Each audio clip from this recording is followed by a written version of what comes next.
Commençons sans plus tarder. Je m'appelle Myriam Francaire. Je suis très, très heureuse aujourd'hui, en fait ce soir, d'être en mesure de vous présenter un webinaire sur l'intervention auprès de jeunes avec un TDAH en milieu sportif. Donc, c'est vraiment appliqué au milieu du sport et encore mieux, aujourd'hui, on a même dans un contexte de hockey. Donc, on espère vraiment que ça va pouvoir vous aider à pouvoir intervenir auprès de ces jeunes et vraiment, voilà, vous donner des outils, vous donner des conseils vraiment concrets.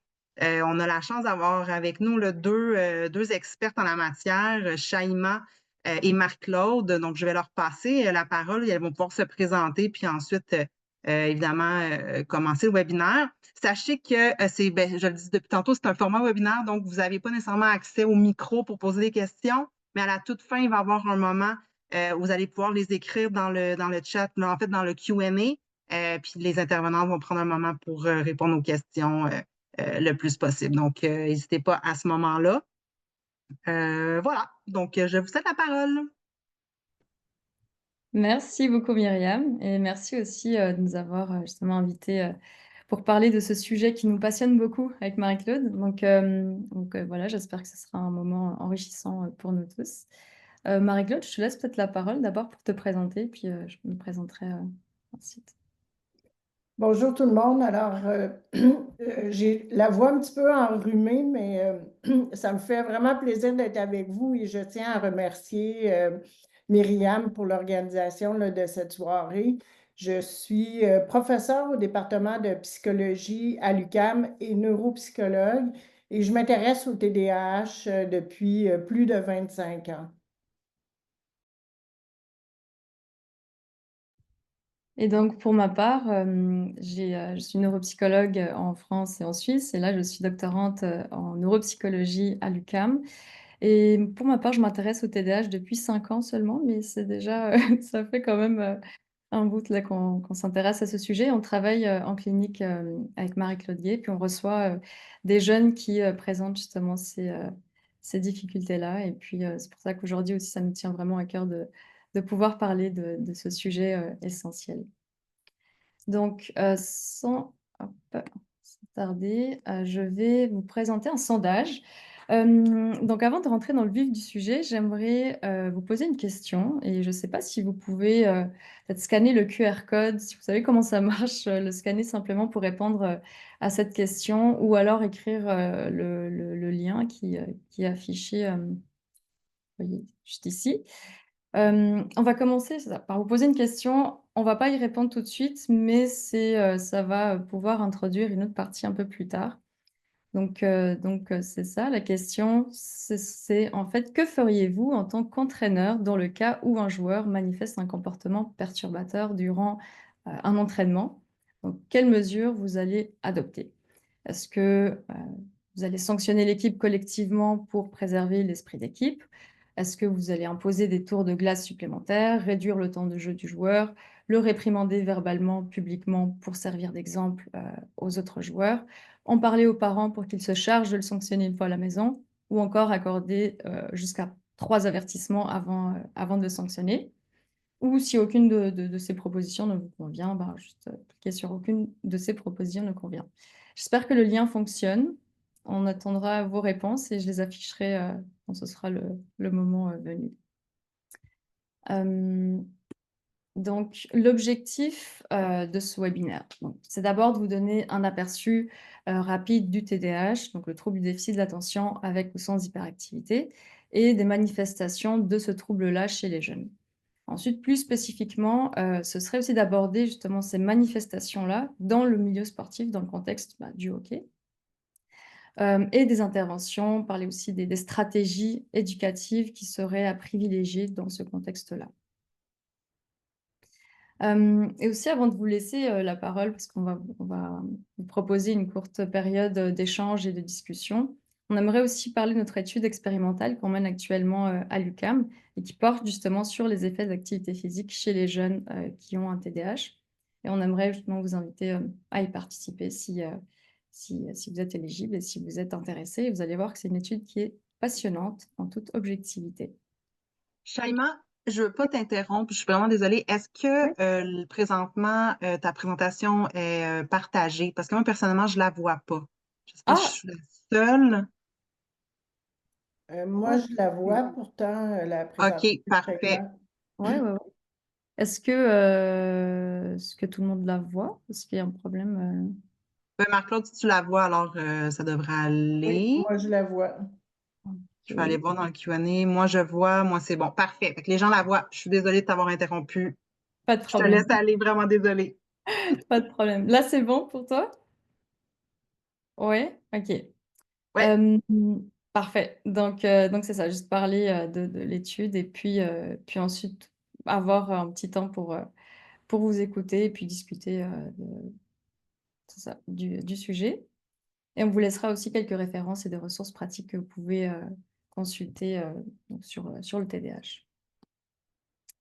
Donc, rapidement, le TDAH, donc c'est un trouble du neurodéveloppement, donc c'est-à-dire en fait, dans le sens où l'enfant va naître avec ce trouble-là, et on va voir les premières manifestations déjà très tôt dans l'enfance.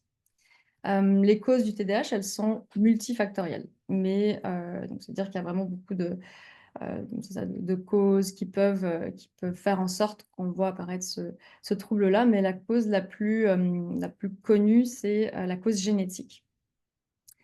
Le TDAH, c'est aussi un trouble qui est très répandu chez les jeunes. Ça va être le trouble neurodéveloppemental même le plus répandu chez les enfants et les adolescents.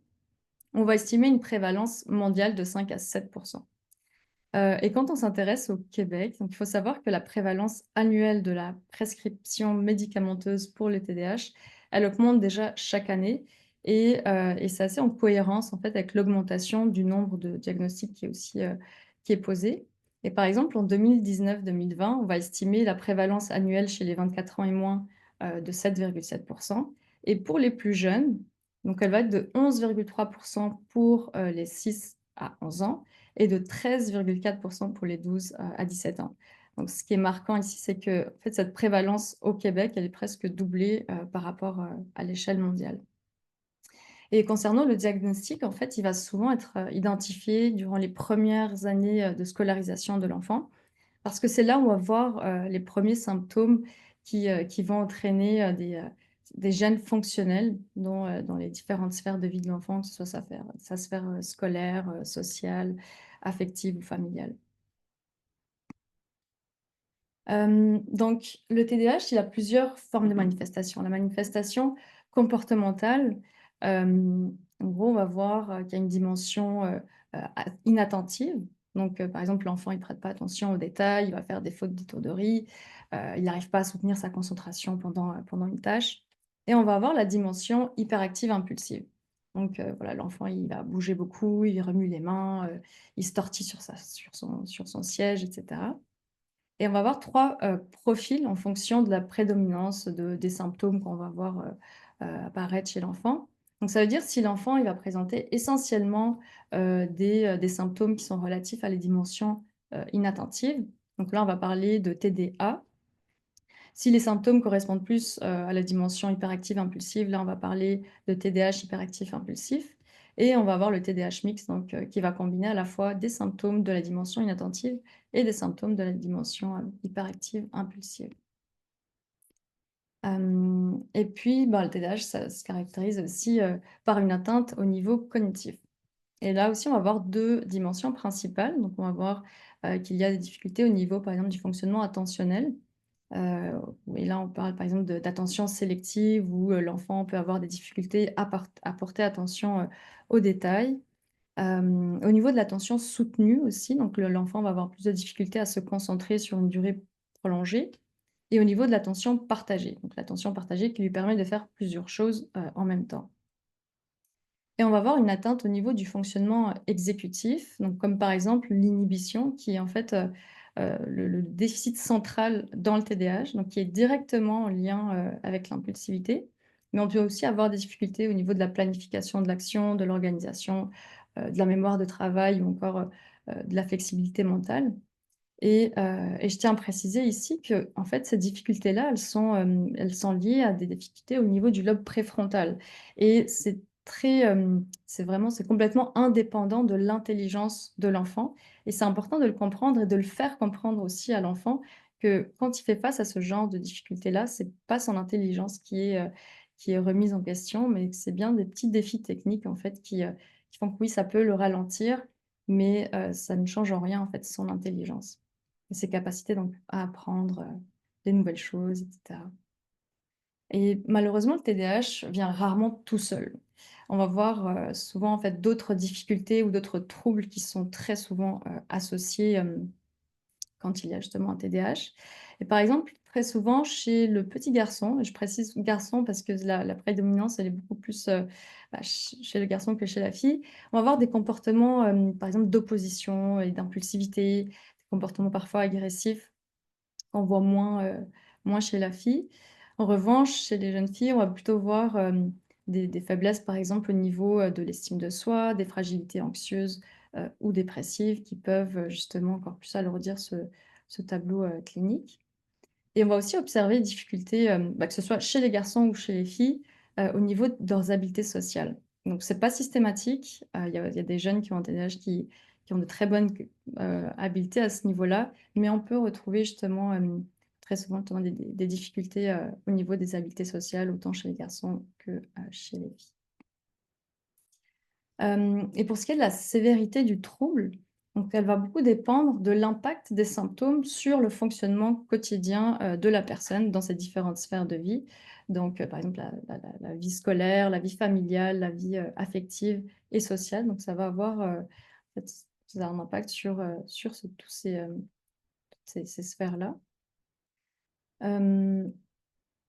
Ici et puis il y a beaucoup de types, de prise en charge en fait ou d'intervention, possibles quand on parle de TDAH et globalement la prise en charge, elle va cibler la réduction des symptômes du TDAH pour réduire les répercussions qu'elle peut avoir sur les différentes sphères de vie qui sont touchées et donc pour améliorer, la qualité de vie, de l'individu. Donc actuellement, l'intervention principale et celle qui semble être le plus efficace, c'est, les psychostimulants, parce qu'ils vont agir directement sur les symptômes, d'inattention, et de manière à réduire aussi l'hyperactivité et l'impulsivité.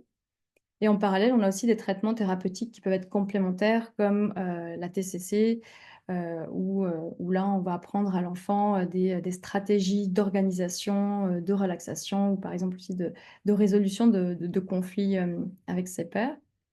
Et plus récemment, du moins c'est mon dada, le sujet qui m'intéresse le plus, c'est, en fait l'activité physique, les effets de l'activité physique sur les symptômes du TDAH et donc, plus récemment, la communauté, scientifique justement s'intéresse de plus en plus, aux effets de l'activité physique sur ces symptômes, chez l'enfant, et l'adolescent.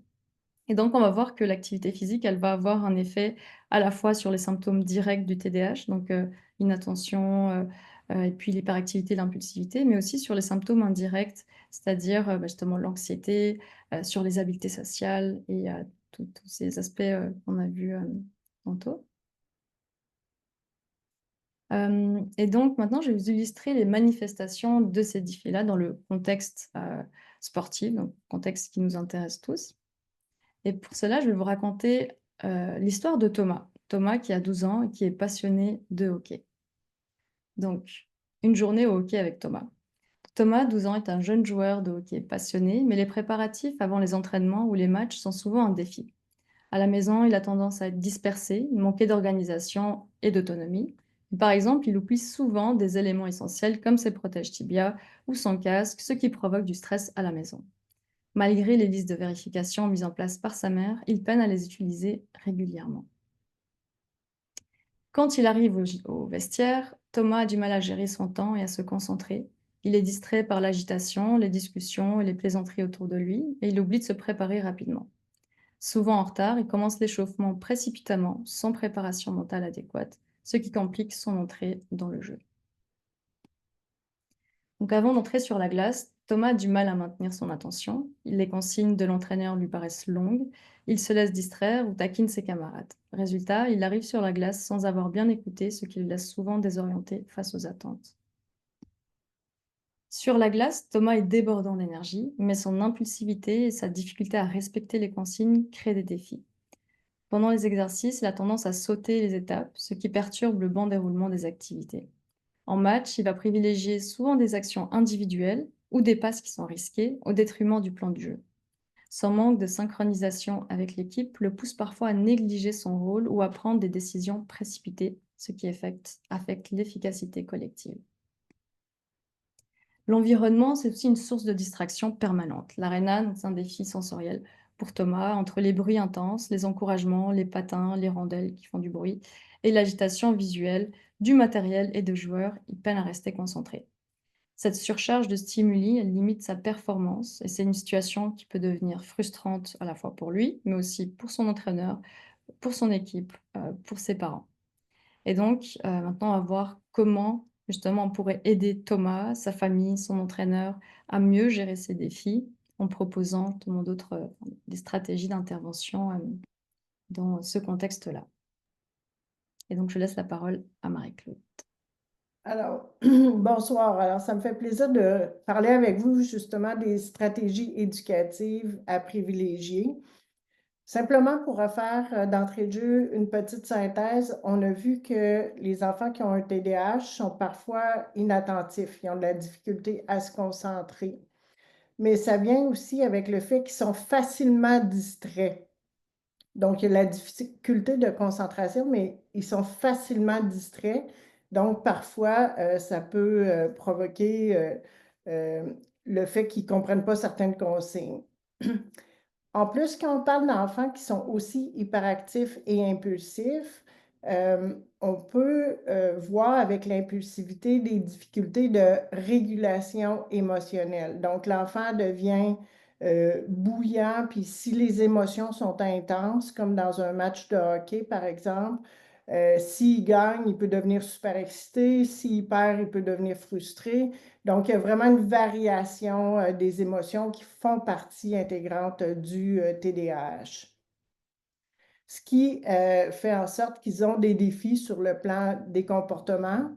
Ça a un impact sur le plan de leur activité physique et il y a certains moments qui sont plus à risque dans, dans le contexte sportif. Donc, j'ai parlé des moments où il y avait de fortes émotions et où ils auraient besoin d'une meilleure régulation des émotions. Mais ce sont des enfants aussi qui sont facilement distraits, qui, dans les moments de transition, ce sont aussi des périodes où ils sont plus à risque de parler quand c'est pas le temps, de ne pas être à leur affaire, de ne pas mettre leur équipement de hockey quand c'est le temps de s'habiller au vestiaire. Ils préfèrent placoter avec les amis. Donc, toutes ces périodes de transition, les périodes de jeu libre où il y a moins d'encadrement, c'est des périodes où ils sont plus à risque de débordement. Les stratégies d'intervention, on peut leur donner, si vous voulez, un certain degré d'intensité. Donc, on a des interventions qui sont plus universelles, qui s'adressent à tous les joueurs de l'équipe, qu'ils aient ou non un TDAH. C'est comment est-ce qu'on arrive à développer des relations positives, puis à gérer les comportements plus liés à l'indiscipline. On va voir que dans cette partie-là des interventions, on va miser beaucoup sur le renforcement des comportements adéquats. Je vais y revenir un petit peu plus tard dans la présentation.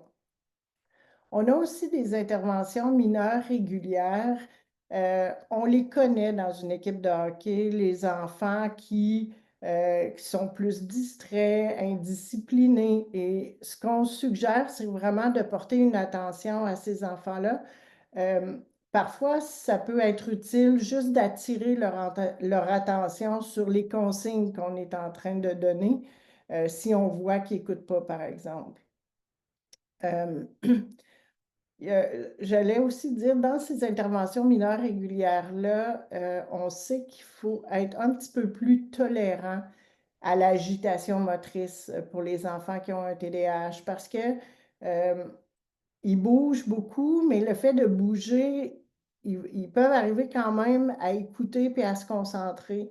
Si on les oblige à rester vraiment assis, calmes, ça prend des ressources attentionnelles pour rester assis et sans bouger, fait qu'ils sont moins disponibles. C'est le genre d'intervention mineure qu'on peut voir des fois avec un enfant qui a un TDAH.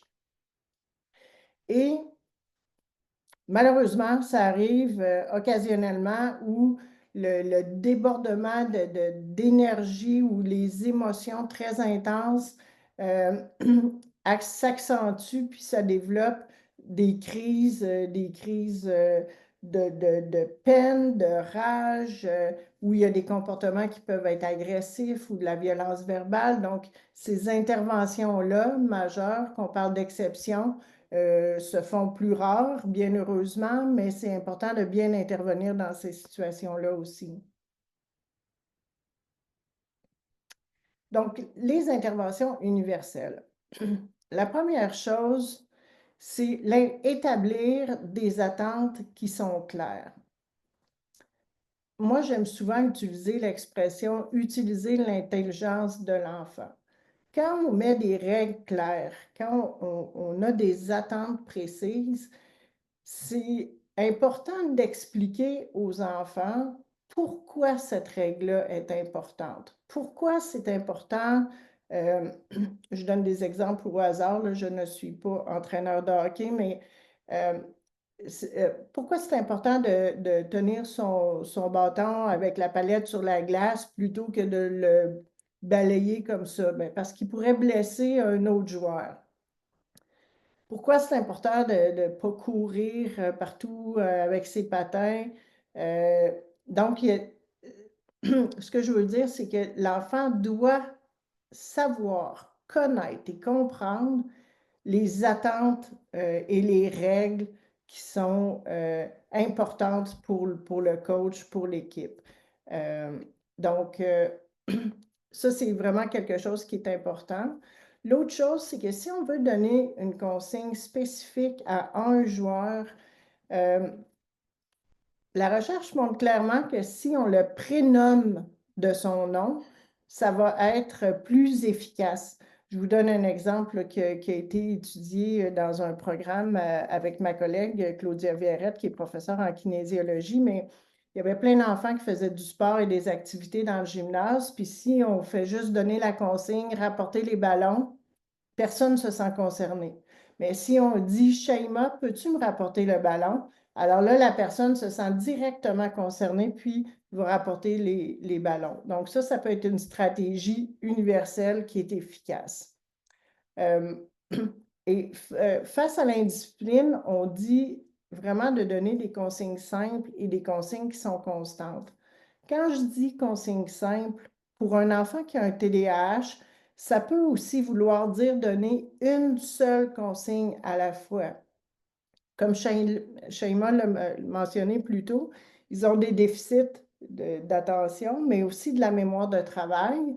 Et si on donne 2, 3 consignes à la fois, bien, l'enfant peut en retenir seulement une. On pourrait interpréter ça comme étant de la mauvaise volonté, mais c'est tout simplement parce que dans son cerveau, il n'a pas enregistré la séquence des consignes.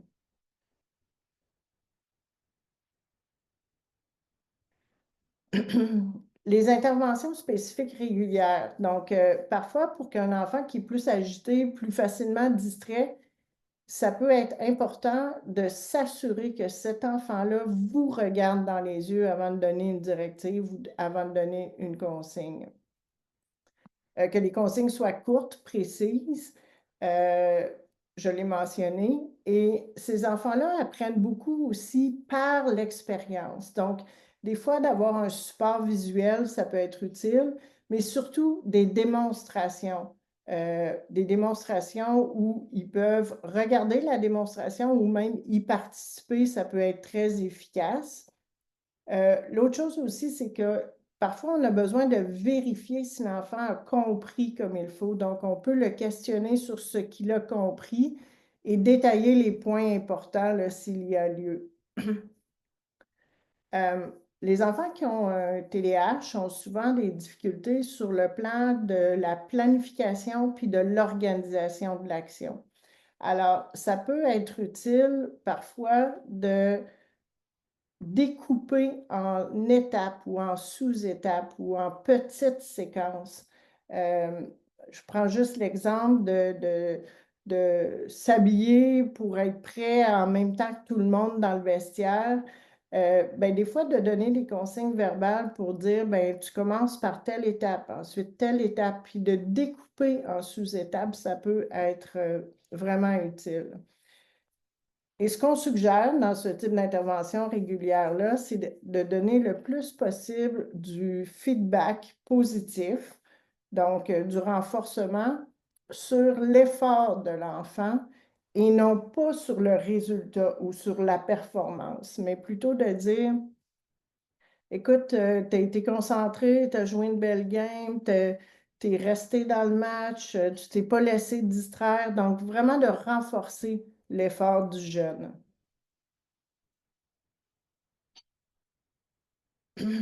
Donc, intervention spécifique régulière pour ces enfants-là qui ont un TDAH, ça peut être aussi de planifier un maximum d'engagement moteur, donc de les faire vraiment bouger.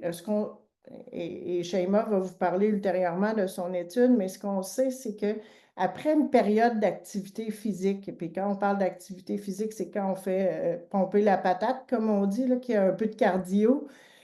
Ces enfants-là vont après avoir fait un effort physique, on leur enseigne souvent des stratégies de respiration ou de relaxation et ils arrivent à retrouver un état de calme et souvent sont plus attentifs. Alors, si on veut, par exemple, expliquer une nouvelle stratégie de jeu, ça peut être utile de faire un exercice un peu plus cardio pendant une dizaine de minutes, 10-15 minutes, et une fois qu'il y a un retour qui est plus un retour au calme, là, ils sont plus prédisposés à apprendre du nouveau matériel ou à être plus concentrés là, sur les explications. Ces enfants-là, ils ont aussi besoin de bouger, puis ils ont besoin de renforcement positif parce que vous savez très bien que quand tu as un TDAH, là où tu as le plus de difficultés d'adaptation dans la vie de tous les jours, c'est à l'école où on te demande de te concentrer tout au long de la journée. Donc, quand arrivent les activités de loisirs, ben, c'est important pour eux, pour valoriser leur estime de soi, des fois de leur donner des attributs, des responsabilités, comme d'aller chercher du matériel, de leur demander vraiment une participation qui est active. Et ces jeunes-là, ben, ils ont parfois besoin d'avoir des petites pauses. Donc, on suggère vraiment d'aller, de planifier, par exemple, un entraînement sportif avec une alternance entre diverses activités.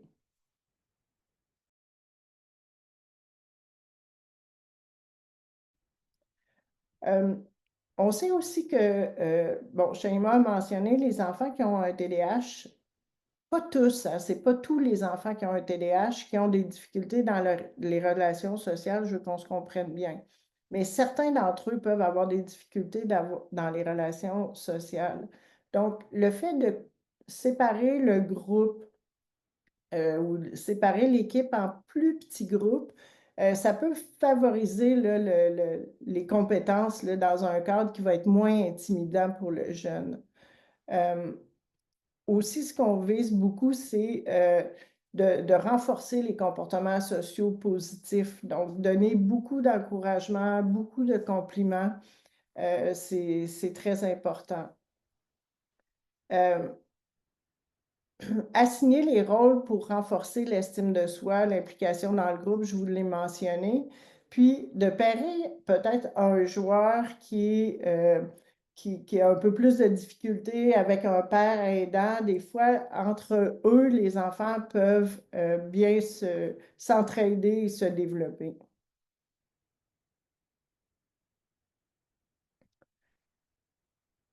Avec les jeunes qui ont un TDAH, sachez que les adultes qui les entourent, qui les encadrent, sont aussi des modèles positifs. Et ils peuvent vraiment devenir des modèles positifs qui vont favoriser l'autocontrôle. On dit souvent qu'on applique la règle des 3 R, les règles, les routines et la régularité. Que les règles soient très claires, je l'ai dit au début. Peut-être que ce que j'ai oublié de mentionner au début, c'est que quand on donne une consigne à l'enfant, c'est important de donner une consigne sur le comportement attendu. Par exemple, je veux que tu tiennes ton bâton de hockey immobile avec la palette sur la glace. Ça, c'est le comportement attendu. Plutôt que de dire, je veux pas que le bâton se promène partout parce que tu pourrais blesser quelqu'un. Donc, souvent, dans nos groupes qu'on fait, dans les groupes de coaching parental, on enseigne aux parents à ne pas utiliser le ne pas. Donc, on vise vraiment que la consigne cible le comportement qui est attendu. Que ce soit inscrit dans une routine et le plus important, c'est vraiment la constance. L'enfant doit savoir à quoi s'attendre.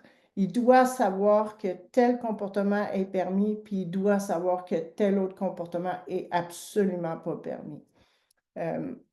Donc, ensuite, on parle de favoriser la coopération et la maîtrise plutôt que la compétition. C'est sûr qu'au hockey, il y a du hockey qui est des fois plus ludique, récréatif, puis il y a le milieu plus compétitif. Mais ce qu'on vise vraiment, même dans les milieux compétitifs, c'est qu'il y a une collaboration entre les joueurs, entre les pairs eux-mêmes. Pour entraîner l'autocontrôle, tantôt j'ai parlé de la relaxation et de la respiration. Dans un groupe d'enfants TDAH, dans une étude qu'on avait menée précédemment avec ma collègue Claudia Verrette, on avait fait un petit vox pop avec les enfants. C'était vraiment une thérapie qui se déroulait justement en activité physique puis en gymnase. Puis quand on disait aux enfants, qu'est-ce qui, toi, t'a le plus aidé de tout le programme de thérapie? Puis, il disait que c'était la relaxation et la respiration. Donc, ça peut vraiment être une option qui est importante. Et une des techniques qu'on utilise, on l'appelle la technique de la tortue, c'est que, comme j'ai dit plus tôt, les enfants qui ont un TDAH ont des difficultés de résistance à la distraction. Donc, on les invite à se recroqueviller vraiment comme une tortue pour se couper de toutes les distractions autour puis de se centrer sur leur propre respiration. Et ça fonctionne très bien chez les garçons d'âge primaire, secondaire, ces techniques de respiration. Et maintenant, les interventions exceptionnelles majeures quand il y a crise ou gestion de crise. Alors, sachez d'entrée de jeu que quand un enfant est en pleine crise, ça ne sert absolument à rien de crier aussi fort que lui. Il ne vous entend pas. Donc, l'idée vraiment, c'est de l'aider à revenir au calme. Et pour ça, il faut que l'adulte soit lui-même calme. Donc, la première étape, là, c'est de s'auto-calmer et d'être vraiment dans un état serein malgré la crise avant de réagir. Ensuite, on suggère d'éloigner le joueur de la source de la crise et d'offrir un espace plus calme ou qui puisse se retirer. On peut le mettre en retrait. Le but ici, ce n'est pas de le mettre en retrait comme une punition, c'est de le mettre en retrait pour qu'il soit capable de pratiquer ces stratégies de régulation des émotions, puis qu'il soit capable de revenir à un état qui est calme. En temps de crise, on utilise des phrases courtes, des phrases directes. Et quand on connaît bien les enfants, on sait dans quelles circonstances ils sont plus à risque de faire une crise. Puis dans le contexte de hockey, par exemple, Ben, si, je ne sais pas si dans un match, ils ont une punition ou s'ils ont raté un tir, ou quand l'émotion devient bouillonnante puis intense, ils sont vraiment plus à risque. Et dans ces situations-là, c'est possible aussi de les amener à se calmer, à respirer, à relaxer avant qu'il y ait l'escalade de la crise de colère. Après la crise, on peut féliciter le joueur qui aura réussi vraiment à reprendre le contrôle sur ses émotions. Donc, ce qu'on vise encore une fois, c'est encourager ou valoriser l'effort d'autocontrôle du jeune.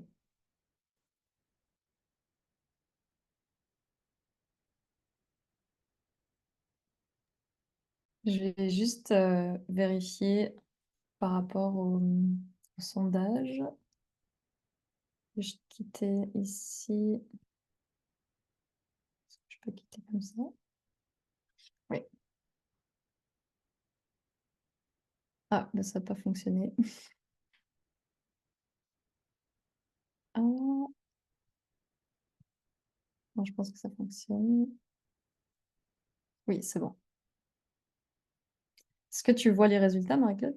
Oui, je vois très bien les résultats. Parfait. Alors, je vais juste les mettre comme ça. Non, comme ça, c'est plus visuel.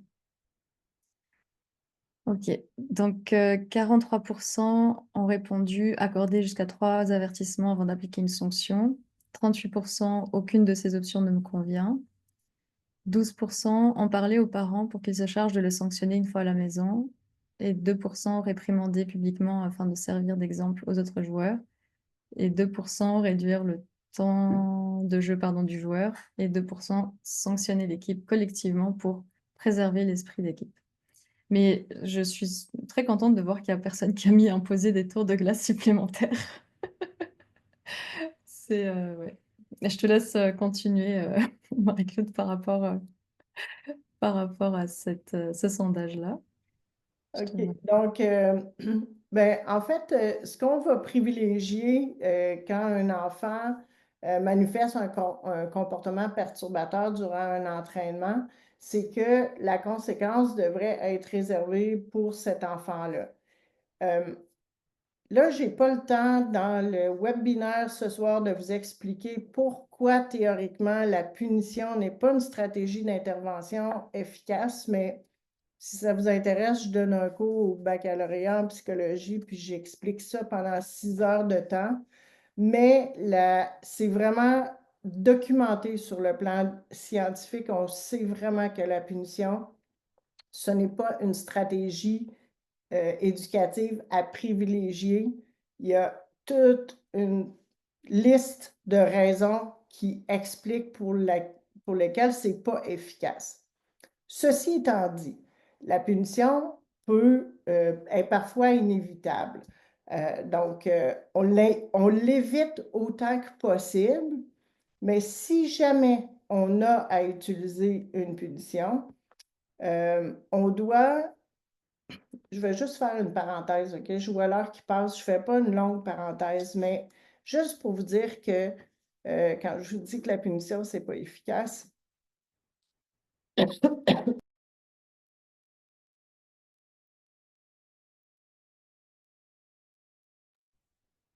suis désolée, je me bats contre un petit rhume. Dans le système éducatif à l'école, les enfants ont beaucoup des punitions. Ils ont des retenues et souvent, ils ne savent même pas pourquoi. Alors, Shaima, peux-tu enchaîner sur cet asset-là? Je vais prendre une passée, s'il te plaît. Oui, parfait. Donc, je reprends par rapport à la punition. Donc, quand on n'a pas le choix, entre guillemets, d'utiliser la punition comme stratégie, on va quand même avoir quelques points sur lesquels ça va être très important. On va encadrer, on va dire, la punition. Il y a plusieurs points à savoir. Déjà, la conséquence, il faut qu'elle soit proportionnée, qu'elle soit juste, qu'elle soit immédiate et qu'elle soit facile à appliquer. Que qu'elle soit aussi en lien, en fait, directement avec le comportement qui a été, observé et qui est infligé de manière positive. On sait en fait que les conséquences négatives, elles sont pas efficaces et surtout quand elles sont trop fréquentes. Au bout d'un moment, en fait, le comportement qu'on ne veut plus voir, apparaître, il est là et puis, est-ce que ça va Marie-Claude toujours? C'est bon. En Je sais fait, je pas peux où si tu as reprendre ici. Je suis désolée. problème. Je veux juste insister sur le fait que quand on doit donner une punition, euh, il faut que l'adulte qui impose la conséquence soit calme et donne la conséquence vraiment sur un ton neutre. Ça, c'est facile à écrire sur une acétate, puis c'est facile à dire d'une conférence. Mais quand ça arrive des situations de débordement, de crise, les parents, comme les coachs de hockey, comme les enseignants, on devient émotif aussi. Si on se sent trop émotif ou trop en colère ou vraiment qu'on est dépassé par les événements, mieux vaut prendre un pas de recul avant de donner la conséquence. Et la conséquence, la punition, devrait être directement liée au comportement de l'enfant. Et encore une fois, je reviens sur le fait de toute l'importance d'utiliser l'intelligence de l'enfant pour lui expliquer clairement pourquoi ce comportement-là est répréhensible. Donc, donner les raisons. Ensuite, ce qu'on dit, c'est que comme on veut que la conséquence soit directement en lien avec le comportement de l'enfant, c'est essentiel de séparer les deux contextes, à la maison et au hockey. Puis j'ai même le goût d'ajouter les trois contextes, à la maison, au hockey, puis à l'école. On ne peut pas donner, par exemple, un enfant qui s'est mal comporté à l'école, lui dire, ben, comme ça n'a pas bien été à l'école, tu n'iras pas à ta pratique de hockey. Non, ça n'a pas rapport, c'est deux choses différentes. L'école, c'est l'école. C'est la même chose pour le hockey. S'il y a eu un problème dans le contexte du hockey, bien, ça reste dans le contexte du hockey. On n'a pas, en tant que parent, à donner une punition additionnelle sur qu'est-ce qui s'est passé dans le contexte du hockey.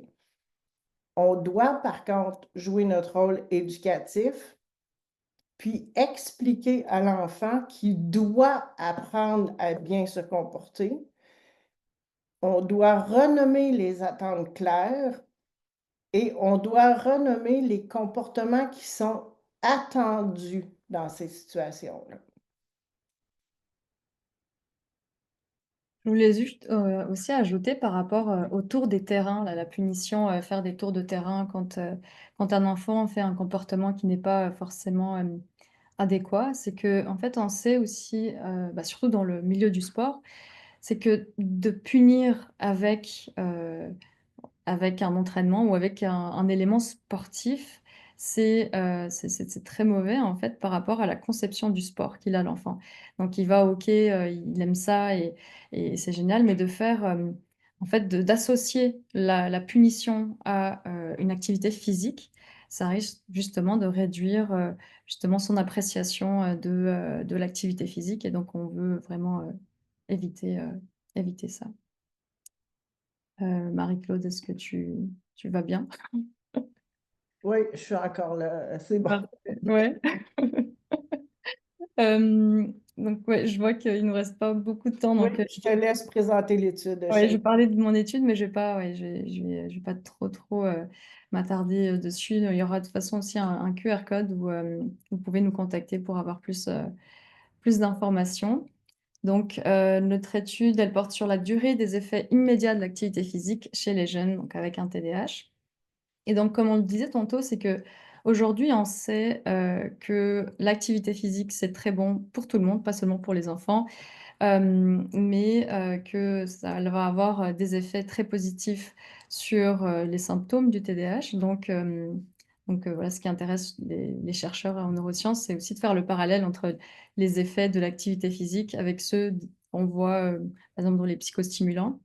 Et donc, on voit qu'effectivement, c'est ça, il y a de quoi, comment dire? Il y a de quoi, faire, en tout cas, avec l'activité physique dans le domaine du TDAH et beaucoup de choses à explorer. Et pour ma part, donc, en fait, je m'intéresse à un paramètre qui est très peu étudié, voire pas du tout dans la littérature, c'est la durée, de l'effet de l'activité physique. Là, j'ai fait le parallèle avec les psychostimulants. Les psychostimulants, on sait que ça a une certaine durée de vie et ensuite, ils sont plus là, ils sont plus dans le cerveau, on les observe plus. L'activité physique, on le dit: «Bah oui, fais de l'activité physique, c'est bon pour toi», mais on ne sait pas combien de temps est-ce que ça va être bon pour le cerveau et combien de temps est-ce qu'on va voir ces effets sur le comportement de l'enfant.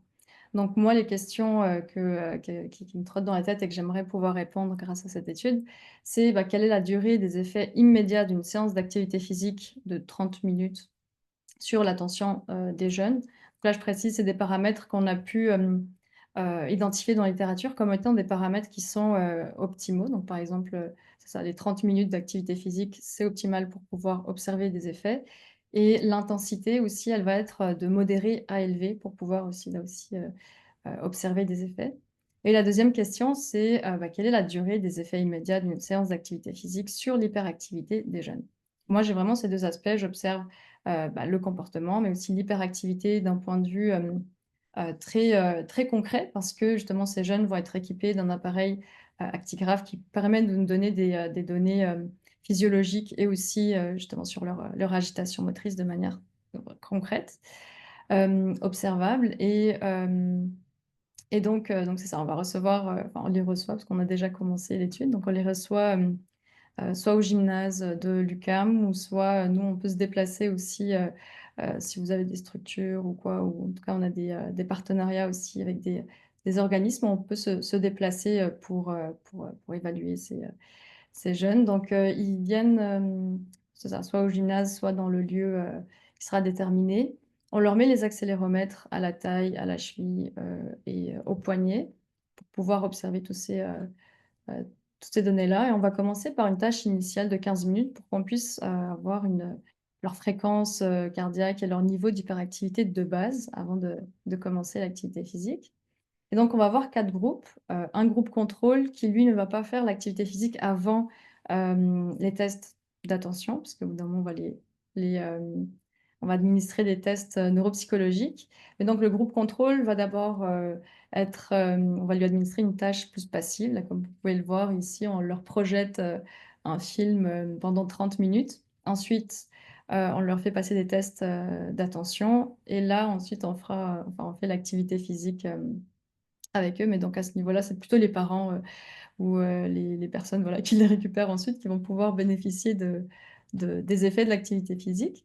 Mais et donc on a 3 groupes expérimentaux. Le premier groupe, expérimental, après 30 minutes d'activité physique, on va immédiatement, enfin faire les mesures au niveau, de leur, capacité d'attention, à peu près 30 minutes. Le deuxième groupe, après les 30 minutes d'activité physique, là, on va faire une pause de 30 minutes.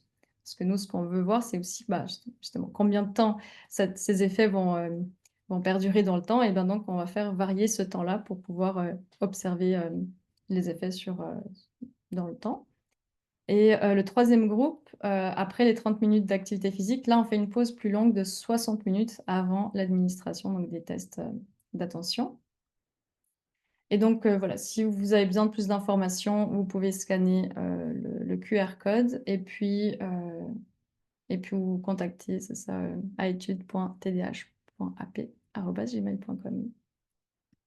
Il y a un petit témoignage aussi que je trouve intéressant, si vous voulez participer. Donc voilà, c'est un petit jeune qui était super content, de participer à notre étude qui est absolument, c'est ça, formidable en toute objectivité et on vous laisse la parole. Excellent, merci Shaima, merci Marc-Claude. Ça a passé extrêmement vite, là. C'est sûr que c'est un sujet on pourrait passer tellement de temps à discuter, de donner des exemples et tout. Là. Fait qu'on espère que ça a quand même donné quelques outils là, pour au moins comprendre ce qui se passe, puis avoir quelques pistes là, d'intervention. On a quand même le temps de prendre peut-être quelques questions, là. Je ne sais pas si on va avoir le temps de toutes les prendre.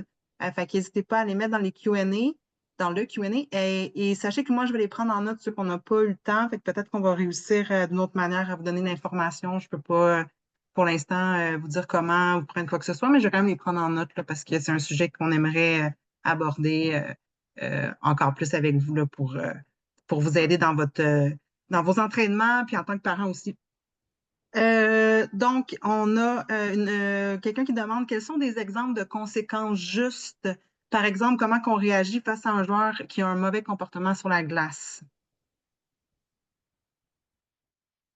Euh, Quand un joueur a un mauvais comportement sur la glace, je pense que l'important, c'est de reprendre le contexte, reprendre la situation, puis d'expliquer dans ce contexte-là, dans cette situation-là de jeu, voici le comportement qui est attendu. Donc, c'est vraiment de repréciser aux jeunes le comportement qui est attendu, puis encore une fois, c'est d'expliquer pourquoi le comportement que le jeune a fait n'était pas un comportement qui était adéquat dans les circonstances. L'important, c'est à la fois d'expliquer ce qu'on aurait aimé voir dans ces circonstances-là et pourquoi le geste était répréhensible. Pourquoi on ne veut pas voir ça sur la glace dans un match ou dans un entraînement, par exemple. Super. Là, je vais par hasard, là, parce que je peux pas, en tout cas, inquiétez-vous pas, là, c'est pas parce que je vais vraiment par hasard. Est-ce qu'il y a des conseils spécifiques pour gérer le TDAH chez les filles, les joueuses de hockey versus les garçons? Y a-t-il une spécificité ou pas? Peut-être intervenir là-dessus. Dans la vraie vie, euh, qui n'est pas juste dans le contexte de hockey, le TDAH chez la fille, je peux vous dire qu'on le connaît beaucoup moins que chez le garçon. Les études qui s'intéressent au TDAH chez la fille sont plutôt récentes. Mais ce que la littérature scientifique tend à montrer, c'est que la fille qui a un TDAH va avoir moins de comportements d'opposition que le garçon. Euh, Elle va avoir moins d'agitation motrice que le garçon. Par contre, elle a quand même les comportements d'inattention. Elle peut être facilement distraite, elle peut parler quand c'est pas le temps, le bavardage. Et aussi, elle peut avoir de l'impulsivité qui est importante, qui se traduit beaucoup par des difficultés de régulation des émotions. Fait qu'elle aussi, quand les émotions deviennent intenses, positives ou négatives, hein, parce que ça peut être dans un contexte où là, ils gagnent un match de hockey qui est vraiment, vraiment important, puis là, ils deviennent tous super, super excités, puis ils sont moins focus sur la tâche, donc ça peut ressembler à ça. Mais ce qu'on voit, c'est qu'elles ont quand même moins de comportements d'opposition et de provocation que le garçon. OK. Il y a quelques questions qui se ressemblent. Je vais essayer de les résumer en une. Souvent, là, cette émotion-là, cette impulsivité-là va s'exprimer négativement par des propos négatifs. On va perdre ou en étant critique envers les autres coéquipiers ou contre l'adversaire. Est-ce qu'il y a une manière qu'on peut régler ça au niveau de l'expression au niveau négatif là, de cette impulsivité-là? Ça vient vraiment avec des fois chez les jeunes qui ont un TDAH, on n'en a pas beaucoup parlé là aujourd'hui, mais ils ont certains billets d'attribution. Pas tous les enfants qui ont un TDAH, mais parfois il y en a certains qui ont des billets d'attribution et c'est tout le temps la faute des autres. C'est jamais eux autres. Fait que s'ils perdent, c'est la faute des autres, puis si ils se font mettre en punition, c'est la faute de l'autre. Et souvent, c'est en situation de match, je vous dirais que ça se passe trop vite, c'est trop rapide. On n'a pas le temps de revenir avec ça avec le jeune. Mais après le match, au moment où tout le monde est calme Et c'est de revenir, puis tu sais, je dis après le match, c'est pas obligé d'être tout de suite après, ça peut être la semaine d'après.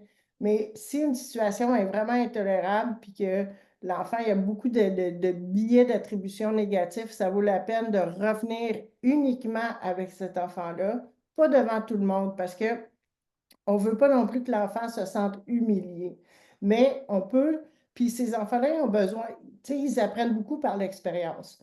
Fait qu'on peut leur dire, t'aimes-tu ça, toi, quand les autres te disent que c'est de ta faute ou que t'es pas bon ou que tu vas pas assez vite ou que t'étais pas concentré?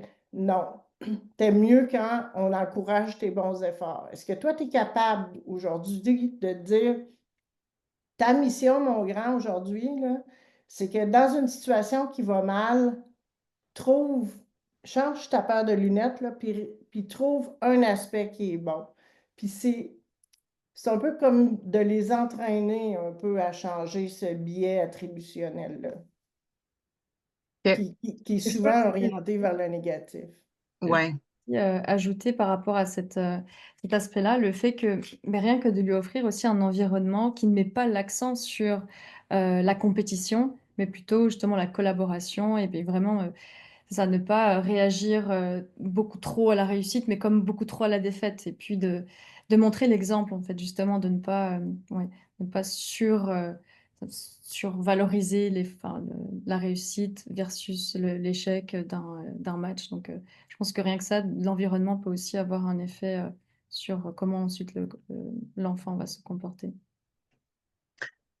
J'en prendrai peut-être une dernière parce que le temps file, si ça vous va. Est-ce qu'il y a une façon de stimuler ou provoquer un niveau de concentration plus élevé avec des techniques spéciales? Comment qu'on peut, dans le fond, c'est de stimuler cette concentration-là chez ces jeunes-là? Des trucs qu'on peut faire pour...